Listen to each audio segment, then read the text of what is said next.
Sir doctor Numan नियाज साहब मौजूद हैं, क्रिकेट एक्सपर्ट हैं। बहुत शुक्रिया डॉक्टर साहब, वक्त दिया आपने। सर हुआ क्या है, मतलब बाकी टीम्स बहुत कमाल हैं या फिर हम ही बहुत गए गुजरे थे यहाँ पे? यार इसमें दो तीन चीज़ें हो गई हैं बाजवा भाई। नंबर वन, एक अभी आपने बात की कि we always try taking leap of faith, तो मेरे ख्याल में now you should stop sweating. कोई फ़ायदा नहीं है, क्योंकि आज से 10-5 साल पहले जो है ना वो फ्लेयर्स और नेचुरल टैलेंट और स्किल सेट पे आपके कुछ इंडिविजुअल्स कंपैटिबल होते थे वर्ल्ड फोरम में। लेकिन अब क्रिकेट इतनी आगे चली गई है और इतनी ज़्यादा ये it is too much scientific now, और बहुत ज़्यादा जो है ये एक आप कह सकते हैं कि मॉडल कर दिया गया, टेम्पलेट्स डिफाइन हो गए हैं। और मॉडर्न क्रिकेट आप उस वक्त तक नहीं कम्पीट कर सकेंगे जब तक आपकी कंप्लीट रीवैम्प नहीं होएगा इंफ्रास्ट्रक्चर का। अगर आपको एक गेम चेंजर या 5वें नंबर पे ऑनरिक क्लासन की तरह का बैट्समैन या ग्लेन मैक्सवेल की तरह का चाहिए। मैक्सवेल 170 वनडे इंटरनेशनल खेला, आज तक एक टेस्ट मैच नहीं खेला, because is a white ball specialist. तो अगर आपको उसना का चाहिए, फिर आपको इंफ्रास्ट्रक्चर में उसना के कोचेस चाहिए होंगे जो कि आपके नए आने वाले प्लेयर्स प्रोडक्ट्स को आगे लेके आएंगे। वन, दूसरा ये है कि हमारा कंप्लीट केओस है, एडमिनिस्ट्रेटिव केओस है पाकिस्तान क्रिकेट बोर्ड का।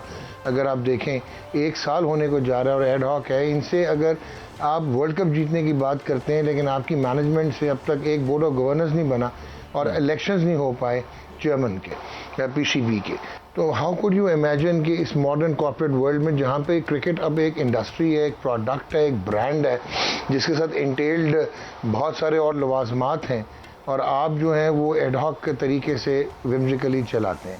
तीसरी बात बड़ी इंपॉर्टेंट ये है कि क्या ये प्लेयर पावर यकीनन थी, और बाबर आजम का जो टीम का सिलेक्शन था वो शायद T20 और हम वनडे इंटरनेशनल्स को बाइफरकेट नहीं कर पाए, और हमने T20 के प्लेयर्स के साथ ये अज्यूम कर लिया कि जितने अच्छे वो T20 में हैं वही वनडे क्रिकेट में होंगे। Where one day cricket is a shorter version of test match cricket, जहाँ पे आपको सेशंस भी खेलने पड़ते हैं, सिचुएशंस भी खेलने पड़ते हैं। तो यहाँ तक तो मैं बाबर आजम को कसूरवार कहूँगा कि वो अपनी कंफर्ट जोन में उन्होंने नए प्लेयर्स आने नहीं दिए। जैसे Ibrar Ahmed should have been part of the 15, he should have played in this world cup. इसी तरह फास्ट बॉलिंग में हसन अली की जगह, क्योंकि इंडिया के पिचेस में शॉर्ट ऑफ लेंथ बॉलिंग करने वाले आपने देखा होगा मैट हेनरी, वो बाद में तो खैर न्यूजीलैंड के इंजर्ड हो गए, जो भी शॉर्ट ऑफ लेंथ पे कर रहा था वो कामयाब था। This mean Shahnawaz Dhani could have been a wonderful addition, आपने उनको भी नहीं रखा। उसके बाद सरफराज अहमद आड़ी तिरछी शॉट्स मारने वाला मिडिल ऑर्डर में, जो कि स्वीप्स और रिलीज शॉट्स मारता है और परसेंटेज शॉट्स मारता है, आपने उसको भी नहीं रखा। सो इंटेलेक्चुअली डिसऑनेस्ट सिलेक्शंस थी, और जिसकी वजह से आपने खमियाजा भुगता। अभी आपने एक और बात की है कि जी हमारे जो फास्ट बॉलर्स थे उनको क्या हो गया। आपके फास्ट बॉलर्स को ये हो गया, आप हमेशा याद रखिएगा कि सिर्फ बैट्समैन के दरमियान पार्टनरशिप्स नहीं होती, फास्ट बॉलर्स एक दूसरे को कॉम्प्लीमेंट करते हैं। जिस वक्त तक आपकी टीम में इत्तेहाद था, दे वर वेल बाउंड और एक थे, और यूनिटी थी इस टीम में, तो ये एक दूसरे को कॉम्प्लीमेंट करते थे। Unfortunately because of the divisive policies of the management, वो वहाँ से प्रूव होता है। तो डॉक्टर साहब ये बात दो तीन चीजें टीम के अंदर लॉबीज हैं, और ये वाला इल्जाम कि बाबर ने अपने दोस्तों को फेवर किया है, क्या इसमें is there any reality to it? Sir Babar ने दोस्तों को फेवर नहीं किया, लड़के ये सारे वो थे जो कि आपके पूल में पिछले 2 साल से थे। लेकिन बाबर ने ये नहीं देखा कि हॉर्सेस फॉर कोर्सेस, यानी कि one day cricket in India, one day matches के लिए कौन से प्लेयर्स बेहतर हैं और कौन से नहीं हैं। तो डेफिनेटली ही ऑल्सो रॉन्ग स्टेप। लेकिन जो बात इंपॉर्टेंट है, आपकी जो स्ट्रेंथ थी, Babar Azam was never a natural captain. Babar Azam was never a strategically या टेक्टिकली एक बहुत कोई डिफाइंड किस्म का कप्तान था। अगेन पॉलिटिकली बनाया गया था इनको कप्तान। जिस वक्त सरफराज अहमद को सैक किया, उसके बाद अजहर अली को हटाया, वो पॉलिटिकल इंटरवेंशन थी। ये किसी को बहुत पसंद आ गया, because he is a world class batsman of all generation जहाँ तक पाकिस्तान है। तो आपने इसको कप्तान बना दिया। इसने ना क्लब की कप्तानी की हुई थी, ना डोमेस्टिक कप्तानी की हुई थी, ना कोई अप्रेंटिसशिप की हुई थी, ना वाइस कैप्टनसी की हुई थी। वैसे किसको पसंद आ गया इसमें इन्वेस्ट किया। सर अगर आपको याद हो 2019 वो जो ट्वीट आई थी former prime minister of Pakistan Imran Khan, उन्होंने ट्वीट की थी इंडिया पाकिस्तान का जो मैच था ओल्ड ट्रैफर्ड में मैनचेस्टर में वर्ल्ड कप का, और उन्होंने कहा था कि पाकिस्तान शुड बैट फर्स्ट बड़ी गेम्स में, और टॉस जीत के सरफराज ने इंडिया को खिला दिया था and Pakistan lost that match and Sarfaraz Ahmed lost his career there and then. ये वसीम खान एमडी होते थे chief executive, he then contacted Azhar Ali को इंग्लैंड के टेस्ट मैच के बाद पेडेस्ट्रियन कैप्टनसी में हटाया गया, तो फिर बाबर आजम को नॉमिनेट किया गया, एक एक्स पाकिस्तान प्लेयर कप्तान थे जिन्होंने कन्वे किया था इसको बाबर आजम को कि वो कप्तान बनेगा। तो this is out in the open. अभी मुझे ये नहीं समझ आई भैया बाजवा भाई कि वर्ल्ड कप हो रहा है जी, इतना तगड़ा वर्ल्ड कप हो रहा है, पाकिस्तान की टीम जो है अभी बाहर नहीं हुई थी और ऑल इम्पोर्टेंट मैच खेलने जा रही है साउथ अफ्रीका के अगेंस्ट, और आप वो एक रात पहले जो है वो देते हैं अपना एक प्रेस रिलीज़। उस प्रेस रिलीज़ में आप बाजवा को और डॉक्टर नुमान को कहते हैं कि यार इनको सपोर्ट करना है। अगले पैराग्राफ में कहते हैं कि ये टीम जब वापस आएगी तो एहतसाब तो होगा, आपका जो अकाउंटेबिलिटी तो होगी। और तीसरा, कौन सा चेयरमैन है जिसने टीम साइन की हो, जो कि कस्टोडियन हो टीम का भी और क्रिकेट का भी इन द कंट्री, वो कहे कि यार ये टीम मैंने सेलेक्ट नहीं की, ये तो इंतजाम ने और बाबर आजम ने सेलेक्ट की थी।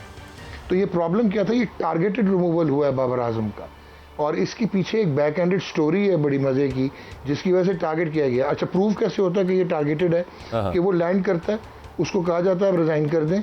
अच्छा, उसने अगर रिज़ाइन कर दिया तो आपने 2 घंटे में कप्तान सोचे हुए थे वो बन गए, आप इतने एफिशिएंट हो गए। चेयरमैन का इलेक्शन तो करा नहीं पा रहे, बोर्ड ऑफ गवर्नर तो बना नहीं पा रहे, 2 घंटे में कप्तान आपने बना दिए। चीफ सेलेक्टर भी सोचा हुआ था, किधर आपने एनालाइज साहब को भी आपने वो जी पूरा एडमिनिस्ट्रेशन आपने सोची हुई थी पहले। सो ये तो ये टारगेट हो गया ना, ये ग्रुपिंग हो गई within the administration as well as within the team. फिर आपको यहाँ तक बताता हूँ, जो ये इनकी प्रॉब्लम चल रही थी सेंट्रल कॉन्ट्रैक्ट्स की, जिसमें बहुत सारी ईगोज हर्ट हुई हुई थी बाबर आजम और रिजवान की वजह से। तो शाहीन शाह अफरीदी से डायरेक्ट कांटेक्ट हो रहा था इंडिया में, बाईपासिंग द सिटिंग कैप्टन जो लीड कर रहा है आपको वर्ल्ड कप में। अच्छा, तो यहाँ तक तो ये आपकी हालत हो चुकी थी। तो बैक एंड में अगर बाजवा भाई एक और चीज़ देखें, ये टारगेट क्यों हुए, ये स्टोरी वहाँ से शुरू होती है कि 2000 ये इनकी सबसे स्ट्रॉन्ग चीज़ बाबर की और इस टीम की ये थी कि हम लोग एनवी करते थे, रश करते थे। हम सारे पाकिस्तान टीम्स के साथ रहे हुए हैं कि ये 1 यूनिट खेलते थे, ड्रेसिंग रूम में माहौल बेहतरीन था। तो यूनिटी वॉज देयर स्ट्रेंथ। और दूसरा, ये किसी करप्शन में इन्वॉल्व नहीं थे, जो हम पहले सुनते होते थे ना, फैंसी फिक्सिंग हो गई, मैच फिक्सिंग हो गई, फलाने ने ये कर दिया, ये इन्वॉल्व नहीं थे। ठीक है, ये इम्पेनिट्रेबल थे। बहुत सारी एक्सटर्नल फोर्सेस जो हैं वो ट्राई करती रही, लेकिन ये टूटते नहीं थे। इनको फिर तोड़ा गया बड़ा सिस्टमैटिकली। और तोड़ा कहाँ से गया, अगर आपको याद हो, ज़बरदस्ती रेस्ट करवाया गया। That was the first thing, चाहे वो इनएडवर्टेंट था, चाहे उन्होंने डिलिबरेटली किया। बाबर आजम और रिजवान को रेस्ट करवाया गया, और उसके बाद कप्तान बन गए शादाब खान अगेंस्ट अफगानिस्तान T20 जो हुए थे शारजा में। तो वहाँ से हर एक ने सोचना शुरू किया कौन कप्तान बन सकता, कौन नहीं बन सकता। अब हुआ क्या है कि अगर आपको PSL 8 याद हो, मुल्तान सुल्तान्स का वो जो ये सरोगेट कंपनीज के लोगोस थे, वो रिजवान ने डिनाई कर दिया था कि वो नहीं लगाएंगे। वहाँ से वो विलन बनते हैं। बाबर आजम को ऑफर होता है 250 million rupees by a company, surrogate company की, आप ये लोगो लगा लें। उन्होंने वो रिफ्यूज़ कर दिया। बाय द वे, आपको एक्सक्लूसिव एक चीज़ देता हूँ, इस साल बिग बैश का $4.5 लाख का कॉन्ट्रैक्ट बाबर आजम को जो है वो ऑफर हुआ था। ही डिक्लाइन दैट, कि उसने अपने आप पे फोकस करना है और अपनी क्रिकेट पे फोकस करना है। तो ये वहाँ से, अब आपको पता है कि इंटीग्रेटेड इंटरेस्ट होते हैं। छोटा सा पाकिस्तान का आउटले है स्पोर्ट्स का, जो PCB में उनके इंटरेस्ट फ्रेंचाइजेज में है, जो फ्रेंचाइजेज में उनके इंटरेस्ट PCB में या ब्रॉडकास्टर्स में है। यहाँ से ये विलन बने। फिर एक और इबहाम क्रिएट हुआ, जिसको कि गवर्नमेंट ऑफ पाकिस्तान ने, फेडरल मिनिस्ट्री फॉर जो आपकी ये इंफॉर्मेशन एंड ब्रॉडकास्टिंग, उन्होंने बैन कर दिया सरोगेट कंपनीज के कि वो ना एडवर्टाइज कर सकेंगे, ना वो प्रोडक्ट डेवलपमेंट कर सकेंगे और ना हिस्सा बनेंगे।